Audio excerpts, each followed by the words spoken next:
Welcome to Creature Design.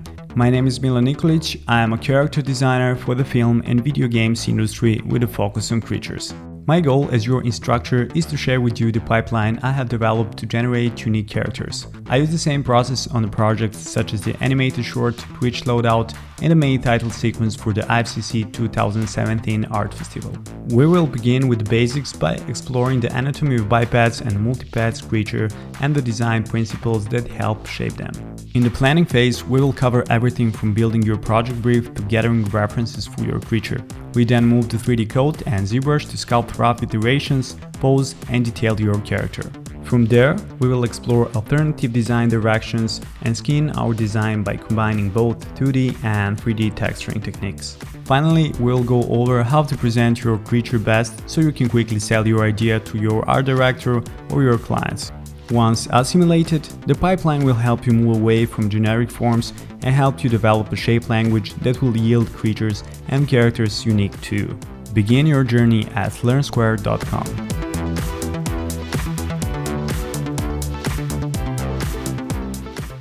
Well, Cintiq, so usually I spend hours working with it, so Yeah. it's fucked up. And also for the eyes, because Cintiq is when it's bigger, it's closer to your eyes. Fucked up. There we go. We were live actually. Yeah, I was thinking about switching to Intuos myself. Yeah? I can totally hear, the fatigue you get from holding your hands all the way up all the time. Yeah. But yeah, I guess it's a preference. I've been using both. But let's talk about the interesting stuff. Yeah. I mean, that's pretty interesting subject because it's really important actually. But yeah, let's move to something else. Yeah. So we have this amazing course that just so happened to be released right now. Come on. You guys can go and do whatever you need to do with this. But before you make that decision, we always make the streams to get you guys closer with who is the instructor we're presenting to you, who's this amazing professional, freaking badass person that decided to join the Learn Squirt family. Oh yeah. So yeah, we have Milan Nikolic, if I'm saying it correctly. Yeah, pretty much. And the other person you can see there sitting right next to this handsome person, another handsome guy, two handsome people, is Hunter Schulz. Is that correct? Am I saying your name correctly as well? Hunter Schulz, yeah. Yeah, perfect. So yeah, Hunter is apprentice to the course. You guys work together actually. You have your own little studio. It's called Masra. Yeah, we just founded the studio a couple months ago, Mm-hmm. and we're actually spending the whole fucking day together, and it's perfect. We love it so far. So far, so good. Nice. So you just literally started from 3 months. longevity of the companies. It's literally like yesterday.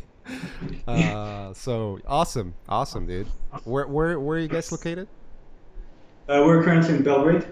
Nice. Because we kind of met in here because he was working some job in here, and we kind of came with the idea, what do you think about having a studio in here? Why not try? It's worth trying because Nice. it's easy. Ooh. Had a beer, so that's usually when all the greatest idea starts, I believe. That's where all the best ideas are born for sure. We actually met at IFCC too, and that's when I first came out to this part of the world. I was like, oh, this is cool. And then from there, we stayed in touch. Yeah, and actually he saw me there, and actually we saw each other, and we didn't know each other, neither on Facebook, and we were like, oh, I know you, yeah, we know each other, whatever, and we just sat on by each other. And Fell in love for the first sight. Yeah. Let's create a studio. All right, man. So yeah, so let me start with this. Let's maybe just start about talking about you, Milan. Get people to know you a little more, who you are. How did you come about, becoming an artist, and what you've been doing for past couple of years, just to, get people more familiar with your awesomeness.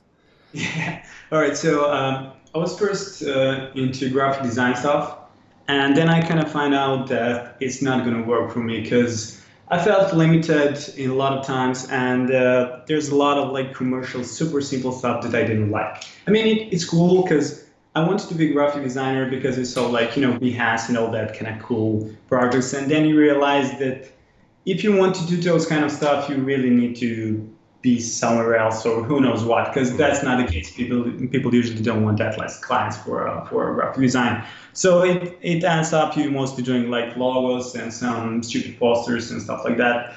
And I was like, yeah, fuck this shit. And at some point on YouTube, I mean, I previously wanted to work as a concept artist, but as I remember back in the days, it was super hard to find any kind of tutorial or something. And I was a student, have money to buy it. Like I think CGMA was kind of the only one that was selling the tutorials back in the days. And Noman was selling DVDs. Yeah. But there wasn't that many. Yeah, there wasn't that many sources. But yeah, go ahead. Sorry. Yeah, and it was super expensive for me, and I was just forgot about this idea. And I didn't have anybody around me that was working in that industry, and I just quit with that idea. So I moved to graphic design.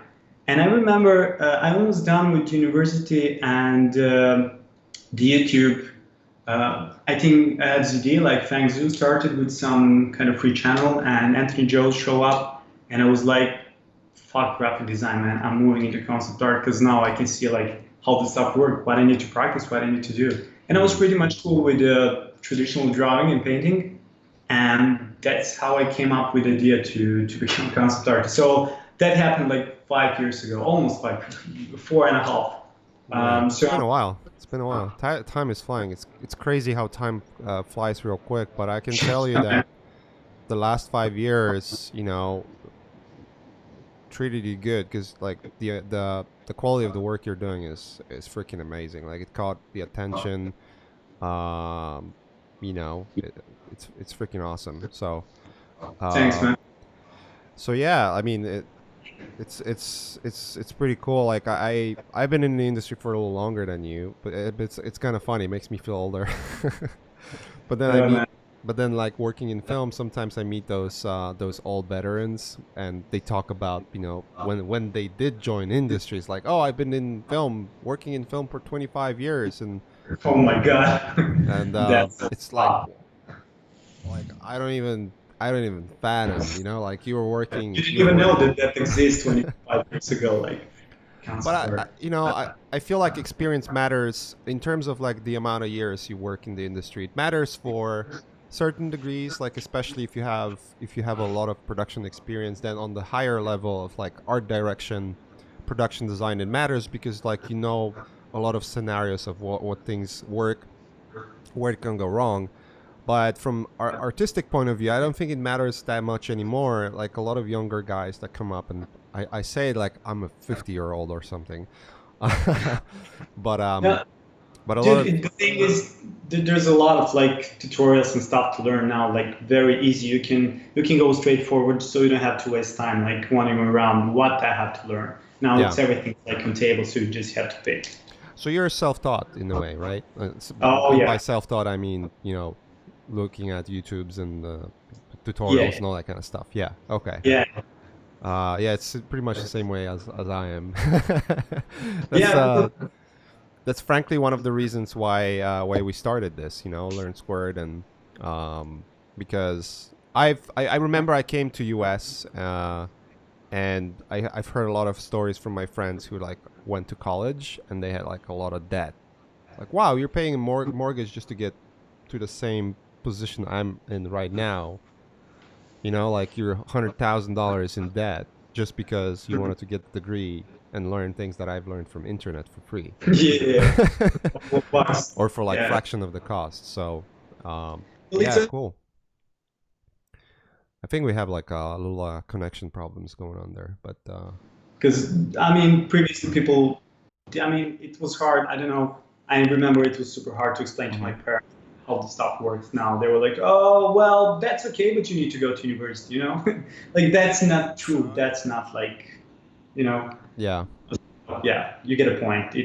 Now it's all different, so you can really learn easily everything that you want to, and you just have to spend some time to research and The only mistake that I can see nowadays is because people are buying too many tutorials and they're like watching all of them at once, and they just moved to another one. So no, dude, I remember I bought the tutorial and then I fucking spent days on it, just like mastering Right. it until I don't get everything, and then I implement all that on kind of my kind of stuff, and that's how you change and grow, you know. Yeah, so one of the reasons why we make the courses instead of like, small tutorials is exactly that reason, because it's just so easy to make a small tutorial. It's obviously much easier to do it, but then you don't have like this construction of how and what to do next, and sort of like a pathway almost on how to create things and how to learn in a more methodical way. And also, there's, as you said, I think there's a tutorial fatigue in a way. There's a lot of good stuff out there, like on Gumroad. I've done Gumroads myself, but I've noticed there's a pattern also where it's just it just becomes repetitive. Like I'll teach you the same thing, I'll teach you exactly the same thing, it's just going to be a different image. That kind of stuff. So yeah, that can be annoying. Anyways, let's talk about your course. I think that's more important. I think there's a little connection problems we have. It keeps breaking up, but that's fine. It's not as frequent and bad, but all right, go ahead. It's the world we live in. Internet connections can fail sometimes. Yeah, let's talk about your class. It's called Creature Design. And let's discuss what is your goal for the class. Like, what was your goal creating the class? What do you want students to get out of that? All that kind of good stuff. Well, the whole point of creating the class like the way it is to show my workflow and the way that I'm usually doing those kind of stuff, specifically for creature design. Because I've been trying a lot of different workflows, exploring a lot of combinations of softwares and different pipelines, what will be the faster and better, and what is also good for personal and client works, and all that kind of mixed together. So you know what I'm talking about. So I had to try like a lot of different combinations and variations until I didn't get to this kind of point, like going with that kind of pipeline. And the whole thing is to show everybody how I do those kind of stuff. And I kind of split the course on a couple of different lessons and chapters, so you can easily be focused on each of the chapter without being super confused and focused and distracted by other stuff that you're supposed to do later. So I think it's easy enough. I mean, it's not that easy, to be honest. But once you kind of go through that process a couple of times, you will see the actual benefits of that course, and you can really implement that and do pretty much badass stuff in a short amount of time. So I'm just encouraging people to not give up like at first, because you still have to learn like ZBrush and 3D code. But the thing how I kind of translated those softwares is just to keep them really simple. So I didn't go through like all the UI and all the tools. I just explain all the tools that I'm using for the stuff that I'm doing. So that's, let's say, simplified pretty much. So it's not like you're learning ZBrush from really, really basic to advanced with all unnecessary stuff that you're actually never going to use. So it's really straightforward. And if you have an idea, you can achieve that pretty easy. Yeah. Jesus. I'm looking at the questions too. Sorry, guys. I find myself really having troubles paying attention to too many things these days. But anyways, So what I want to jump into next would be talking about lessons as well. So we know you explained what you would be expecting from the students. And I think the thing you mentioned now and before, taking your time into a class. The good thing about this class, from what I've learned and watched, is it's very straightforward. There's no like magic that you need to. There's no like dark arts you need to understand. when watching this class. It's very straightforward. It's really well explained. It makes things look easy. We explain all the tools you play with. Also, I think what you've mentioned, about not diving into explaining the whole tools, like the whole aspects of different areas of the tools. I'll be honest. I don't think I ever learned that way, where I try to learn the whole software. It makes no point. It makes no sense. I try to learn by project. So if I want to pick up and that's exactly what Ash is doing as well. When Ash is making his new film, he's learning from the specific things he needs for the film, and that's what makes him, who he is. But if you would want to really learn everything about every single software you're gonna use, you will lose your mind, dude. Yeah, you will not get any client job and any money. Yeah. You will starve. You literally starve, man. You would literally become like an academics teacher. Yeah. Sometimes you really need to just say this is enough. Let's just go there and Yeah. you need to know where to stop, when to stop. Exactly. It's really important. So go ahead. Sorry. So that was the thing, because I remember I was watching a lot of tutorials, and what was bothering me a lot was that people talking about really unnecessary stuff, and I was bored by watching tutorial because they're explaining a lot of stuff that are really unnecessary, and that's what I wanted to avoid really, and that's what I was like, all right, this is tools. You're gonna use this tool for that, this for that, this for that. You don't need these tools, and that's it. Yeah. So if you master everything that's in that tutorial, after that, if you feel like you can go over that, you can just get back there and just explore some other tools. Right. Yeah, that makes sense. If you wanna get better at something, you start with making sure you can make a project in it with the tools that you learn, and then anything extra is just okay. You can always find more information about that specifically, because that's a lot of tools that all of those software have are usually end up being very project specific. There's projects where you're gonna use Dynamesh, and there's projects where you're never gonna use Dynamesh. So yeah, true that. Okay, so let's jump into maybe looking at the lessons for the course, and talking a little bit about each of a lesson in a brief way, just to discuss exactly what we're doing there. All right. So should we talk first? Yeah, let's start with the first lesson. Yeah. All right. So the first lesson is mostly just brainstorming about course, what you're going to learn, what you can expect out of it, and then you can start with how to build your brief, who can eventually help you to create your initial idea for the characters or creatures that you're about to create. Then I'm kind of explaining. Then I'm showing you how to pick your reference smart. How to choose references right, and here there are some little tricks about which software to use for references or stuff like that, and then we can move to exploring 3D code, just really basics like the tools, UI. I'm using a lot of hotkeys, and that's really important for me. So I also shared all my hotkeys for ZBrush and 3D code. But yeah. I showed how to work in 3D code, really basic stuff, how to build your rough sculpts, and then we moved to ZBrush, where we're gonna later on detail our character. But what I was showing in lesson 1 is also how to use tools and about UI. So I was really skipping a lot of unnecessary tools that you can see in ZBrush UI, and also my UI is pretty much changed. So if you open my ZBrush, you will think that you're in another program. So I also shared that UI because I think that's really important for people in ZBrush who are avoiding to learn ZBrush because it's super what is going on. Yeah, it's pretty frustrating when you open it for the first time. It's what the hell is subtool? What does it mean? I don't understand.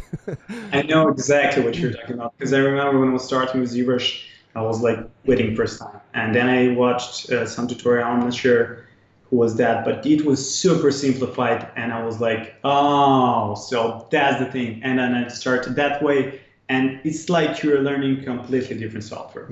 Because ZBrush by default is like, I don't get it at all. It's super hard. It doesn't make any sense. And so you have a lot of mini assignments almost every chapter. So it's gonna help you to practice the thing that you learned right after watching that kind of chapter. So you're not waiting for the last homework. So you have to do that together, because you will probably get lost because there's pretty much a lot of information. So mini assignments are super cool for you to practice very quickly right after your chapter. And for at the end of every lesson, there's a homework. And that's mostly it for lesson 1. So I kind of walk you through the process that we're going to use, but not completely, because I left some of the stuff for a third lesson. And should we talk about lesson 2 or? Yeah, let's jump into lesson 2. All right. So in lesson 2, mostly we use. I'm using my already created rebuilder for the character, and I kind of pick what I want to do. I gather my references, and then jump into 3D code to build my rough sculpt, like mostly focused on anatomy and the kind of stance of that character. And it's pretty much rough, and there's a reason why it's that rough. But once you look at the tutorial, you will get it, and you will hear what I'm keeping that sculpt pretty loose. And then I'm moving to ZBrush to detail that rough sculpt. I'm pretty much doing almost everything based on design in ZBrush, like completely define all of the shapes and details. And then I also post character in ZBrush. That's most about second lesson. You also have mini assignments and homework at the end. And there's a third lesson where we kind of import that character into 3D code. So we're kind of getting back to 3D code, where I'm showing you how to do painting in 3D space, which is super cool and easy to use, and how to build your custom materials in 3D code, which is also super cool. So it's not like you're having that nodes and stuff, so you get lost. It's literally just sliders clicking. And I mean, once you go through that the second time, it will be like super easy to do that. And once I'm done with the whole character like painted in 3D code and textured, I do also render in 3D code, because I mean, there are options. You can use another rendering software, but the point is you don't want to waste time importing and exporting anymore. So you really want to just to speed up that process, took what's in there. I mean, it's that render, it's not that perfect, but to be honest, for concepting phase is a way better than just actual painting, and it's faster. And you can, like 3D render is super fast, so you don't also have to wait like in Keyshot, like per render time. It's literally done in a seconds. I don't know. It's probably because of the engine, or I don't know what, but it just works super fast. Yeah, it's pretty cool. And once you have all your renders picked, like from different angles, then we move to final lesson, which is lesson 4, where we actually use those renders to do overpaints on the top.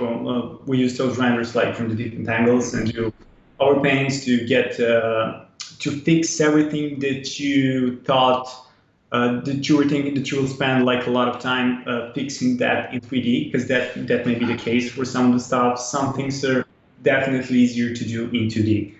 So I'm kind of showing my workflow, the technique that I'm using, and some little tricks about that. And then I do like variation of the same character. I also use I'm using a couple of different parts of his body and armor. And I'm kind of redesigning that just to show the variety, because that's really important if you're doing like client jobs, because they will always expect to see like a lot of variations of the things that you're doing. So they have options to choose. And that's mostly it. And you're done. After that, you're like, good luck. Yeah, you click a few buttons and you work in the industry. That's fun. Yeah. No, but the workload, the workflow, all the steps you go through, the way you explained it makes a lot of sense to me.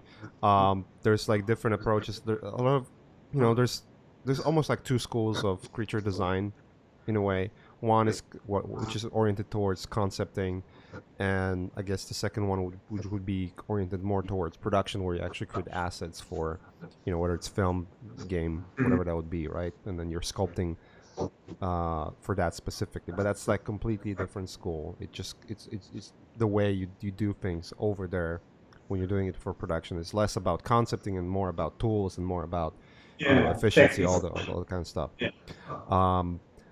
It's very interesting what you said about not using like a in a way external renderers, like going to like different software package and like going like exporting, let's say, to 3ds Max and using V-Ray or Cinema 4D and Octane. You're kind of keeping it within smaller package to get the results as quick as possible. And I'll tell you from experience working, and you have that experience too. That's why you're making this course, and you know exactly how clients react to the work and what they want to see. Yeah. And almost always, unless it's like a really high profile client and they have more time than normally, they almost always will ask for speed. Like almost speed always. and quality at the same time. So you it has to be really good, but it has to be done for yesterday. So you have only one option, so you can't wander around that much and like do stuff for 1 month or week or so. You need to do things like in a day and super fast. Yeah. Otherwise, you will lose that job. That's important. So you can't really enjoy your work sometimes, so they just don't give you that much room to explore design that much. But yeah, that job. Yeah, but once you do that, you will be like master, really. But this is the exact same technique you're using for your personal work too, right? You just give yourself more time for design and refining. So yeah, usually. Yeah.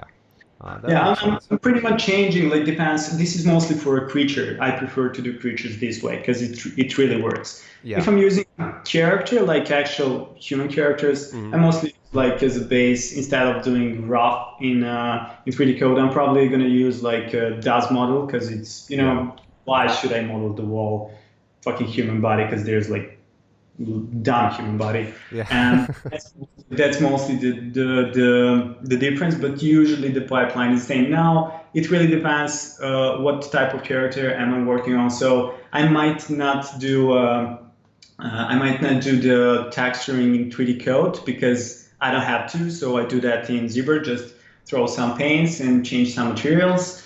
Or I don't do at all like painting and nothing in ZBrush, so I move straight to just render without any color. So I'm kind of changing, depends on the character. So that's why this course is good, because if you learn all that, then you can kind of adapt that to your personal workflow. And that's a really cool thing. I mean, the Hunter will talk a little bit about more that later on. Because he just had that experience and he now knows exactly how he can adapt that course to the stuff that he is doing. But it's really necessary to go through the whole process so you can kind of get to the point of why I'm doing that and why I think there's a lot of benefits about doing that workflow. Well, I'll add to that. I think you need to go through the whole process because I found that, especially if you haven't used 3D Coat and ZBrush, it's painful in the beginning and then up until the end, like, I guess I'll talk about it later, but things clicked at like the last moment. So just giving it time, getting comfortable with the process and the tools and everything, and then the creativity part will start working through that. Because he heard me, I was frustrated, like I've been kicking and screaming, trying not to do 3D for like the past 10 years, and then finally like I gave into it, and I think it was a good reason because when you get efficient in it, I can see now like the huge benefit of starting off in 3D because I mean you can also talk about for clients they want turnarounds and they want to see the character from all different angles. Like if you have that base in 3D, you like Milan's work, it's printed off in all the different angles. You can do call outs of the different elements of the character. Like if you had to go in and draw all those angles and all those close-ups, it would take a lot more, and it would be less efficient. Yeah, it would totally be less efficient. You need to learn that technical stuff at the beginning, and then you can be focused on creative part. Because there's a bunch of information, especially if you're first time jumping into this kind of workflow, and you probably, I mean, a lot of people will probably do that for the first time. So it's hard to focus on hotkeys from ZBrush and like at the same time working on the best design shoulder ever, So once you do all that kind of hotkeys and tools like mechanically, so you don't look at it at all, and then you will be only focused like 100% on creative part. And that's the benefits of learning this. So it takes a while, but it's cool. Yeah, it's kind of funny when you guys were talking about this, and then we'll jump into apprentice, your work, Hunter, you've done for the course as an apprentice, like in the moment. Oh my. I had exactly similar experience working with Ash. You know, like we just started doing the the posters together, and I'll tell you, like when you said like don't give up on the when you learn software, because like it just clicks at the very end. Like just yesterday, I was talking with Ash, and he was doing some marvelous designer stuff. He was just cursing all the time, like this shit never works. Like, dude, you just clicked the wrong buttons. It's just like showing him like you have to go there and you have to do that, and it's like, man, it's so frustrating. It's like, dude, it's easy, and he just comes back. Yeah, wait till I show you some After Effects stuff. You'll be cursing as I am. So that's also the case, man, because you're still probably uncomfortable with that kind of stuff, and yeah, you're getting frustrated. But that's like really cool, because that means that you're actually learning something new, and you're getting out from your comfort zone and you're growing. That's cool. But it's usually the accidental mistakes that you make. So, for example, ZBrush, for some reason you can like delete your model and you have to go into a layer and recall it. It's the most unlogical thing I've ever seen. It doesn't exist in any other 3D or 2D program. It's ZBrush. So you can spend like hours trying to figure that out on your own.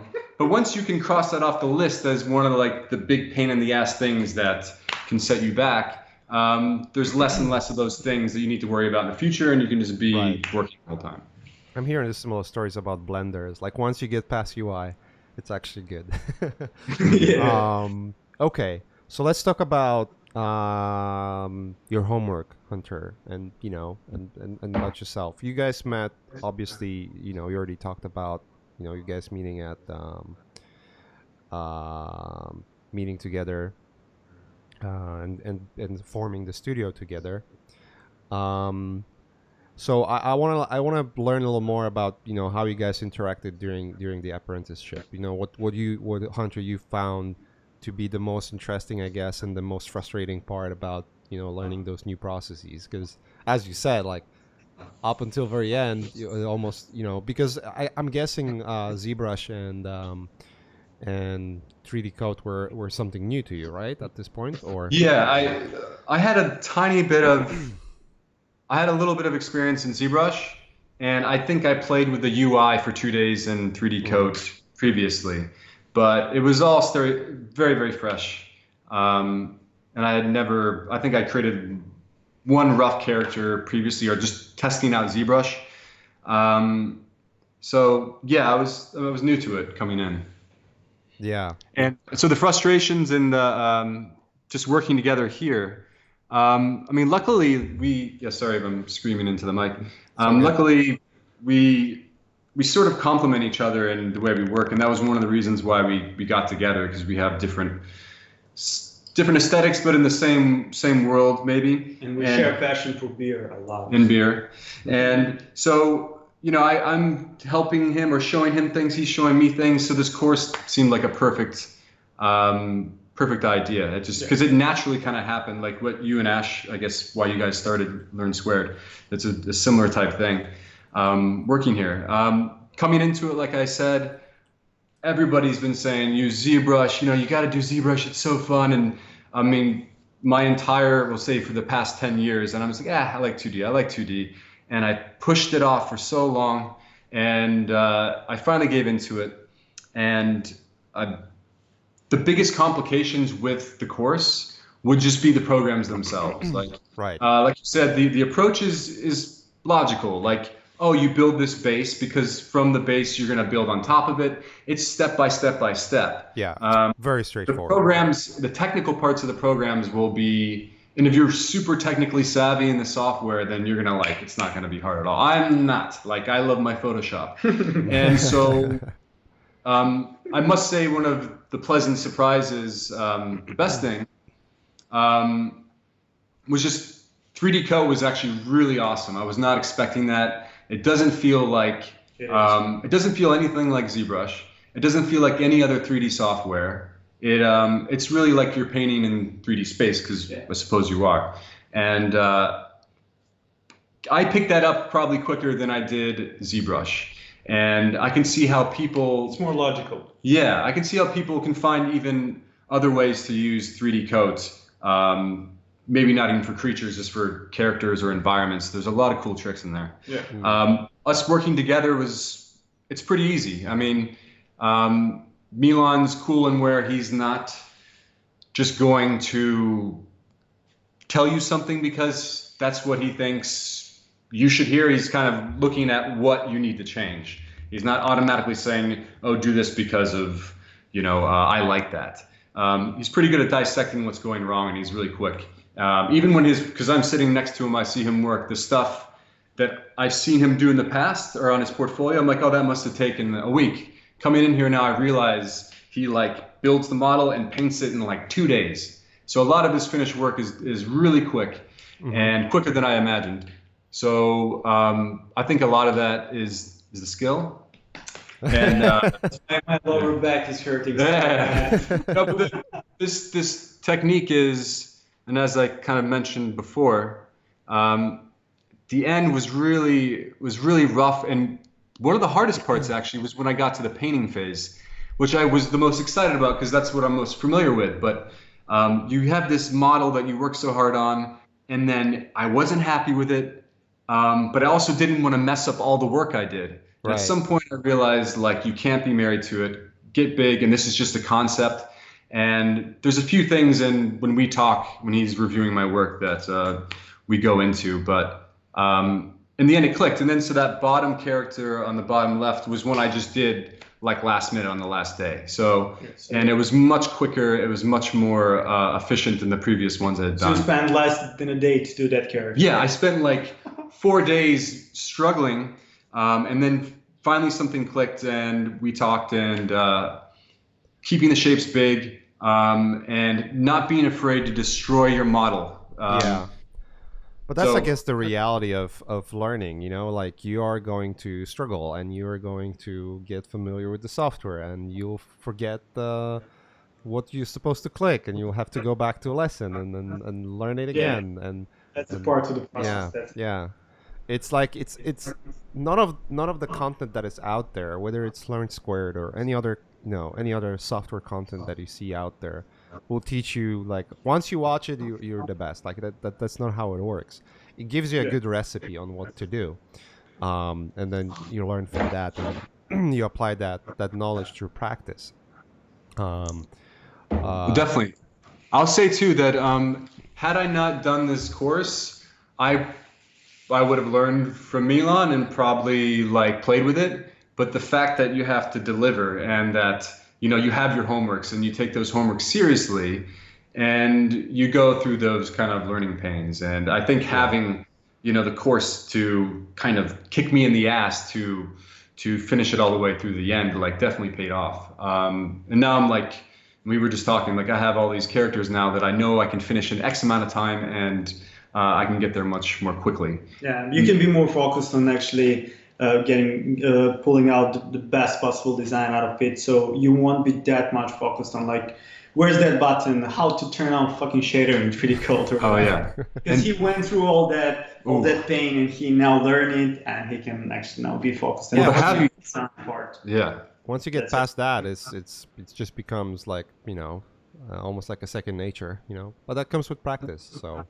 Yeah. And for the 2D people that are reluctant to bring in the 3D into their work, one of the benefits that's probably the biggest benefit, at least up there, is the kind of happy accidents you can make in ZBrush and then in 3D Code with these materials and these shapes that just come about with your 3D brush strokes that your mind would never come up with if you were just working in 2D. And then you can exploit them when you bring it into the final image. So you get much more variety when you start that as a base, which is really cool. That's why 3D, in my opinion, perfect for design if you really want to push yourself and to explore something that you never done before. Because once you pull out some shapes, it will lead you to something completely different. Because usually when you're doing painting or drawing, you kind of always get back to stuff that you're usually good at. Even if you're trying to really get out of or just stay out of your comfort zone and try something different, you kind of always get back to those kind of same shapes. But in 3D, you just kind of pull stuff around, and you at some point have that feel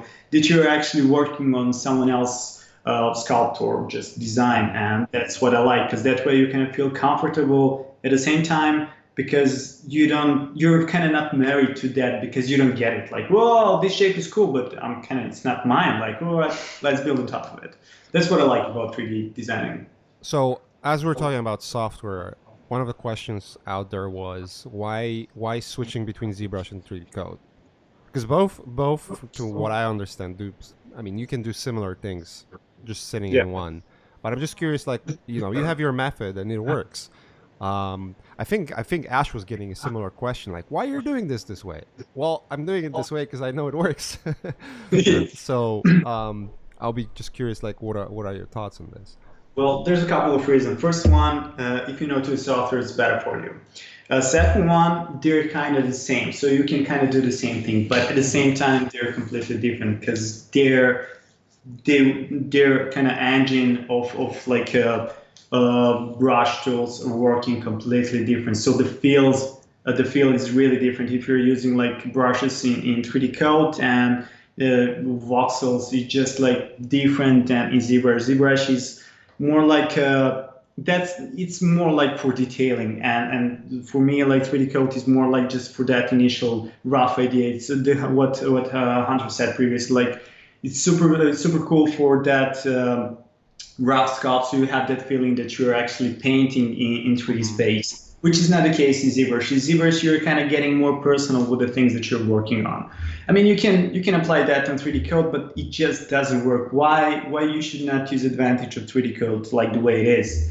And then once you're satisfied, you move to ZBrush, because you know that ZBrush is kind of perfect to get more personal with the things that you're working on. Right. That's super obvious difference. And also, like, benefits of knowing two softwares, like 3D Code for me is super cool for hard surface stuff. So you can use only 3 tools and do all fucking badass hard surface things that you can't in ZBrush, because in ZBrush is more for organic stuff. Just everything looks nicer, and the way that you're building your sculpt and like working on it feels way more natural. So you have that feeling you're actually working on actual clay, and that's not the case in 3D Code. 3D Code is more like you're throwing mud on the top, but you're getting what you're looking for, and that's why it's cool. And also, why coming back to 3D Code, like what you're doing in Lesson 3, like all that painting and stuff.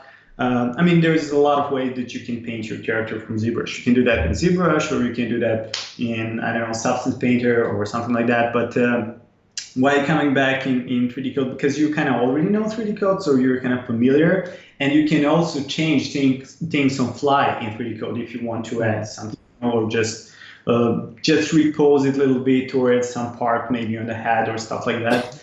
And also, you can just very, very fast paint out there. So you literally use your brush, pick material, and you just paint on top of it. And then switch brush and paint. And then you have layers for painting. So actually, you're like doing a painting in Photoshop, but it's just like in 3D space.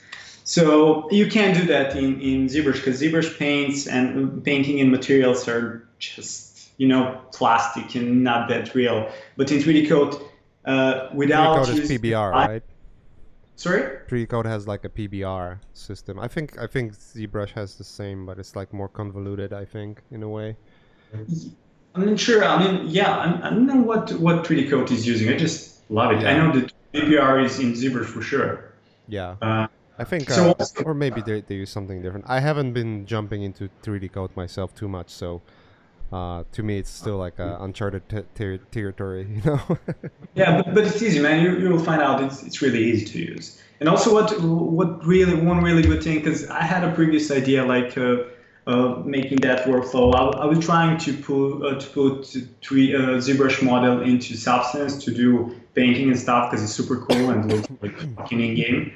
And what I realized, it took so long. So you need to zero mesh every part, every subtool of your model. You need to UV map, you need to import to bake, and you can spend 3-4 hours just doing that. And that's, you can tell your client, oh, pay me 4 hours, I'm exporting UV maps.